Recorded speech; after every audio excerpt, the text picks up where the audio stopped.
नमस्कार दोस्तों, स्वागत है आप सभी का हमारे चैनल पर। तो ईसा पूर्व की 3री सदी के आसपास मिस्र में राजा टमेली रहा करते थे।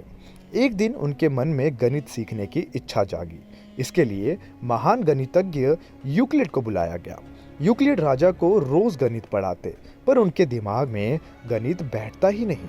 एक तो उसे सत्ता का घमंड था, दूसरा राजकाज में उनका ध्यान भटकता रहता था। आखिरकार एक दिन राजा टमेली परेशान हो गए और उन्होंने यूक्लिड को बुलाया।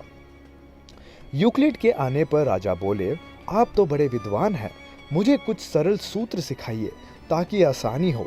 अभी तक मुझे एक भी सूत्र सही से समझ नहीं आया है। यही हाल रहा तब क्या खाक मैं गणित का विद्वान बनूंगा।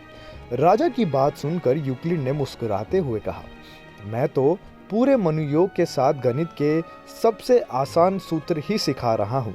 कठिनाई सिखाने में नहीं, आपके सीखने में हो रही है। आपका ध्यान भटकता रहता है, इसीलिए आपको ध्यान एकाग्र करने की जरूरत है। सुनते ही राजा बोले, आप कहना क्या चाहते हैं कि मैं फैलने नहीं दे सकता? यूक्लिड बोले, आप एक बहुत कुशल और कर्तव्यनिष्ठ राजा हैं। जैसे आप पूरी एकाग्रता के साथ राजकाज करते हैं, उसी तरह गणित में भी रुचि लेंगे तो आप आसानी से गणित सीख जाएंगे।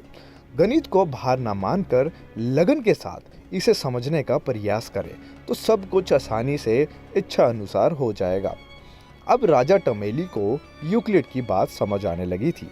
उसके बाद से उसने यूक्लिड की कक्षा में अपने राजकाज और राजा होने के अहंकार को दूर करते हुए एकाग्रता से गणित के सूत्रों को समझना शुरू किया। एक दिन आया जब वे भी महान गणितज्ञ बन गए।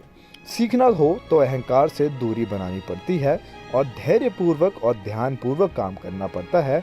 यही इस पूरी कहानी का संदेश है। तो दोस्तों, ये थी हमारी आज की कहानी। उम्मीद करता हूँ आपको कहानी पसंद आई होगी। आज की वीडियो को यहीं ख़त्म करते हैं। मिलेंगे आपसे अगली वीडियो पे। तब तक के लिए नमस्कार।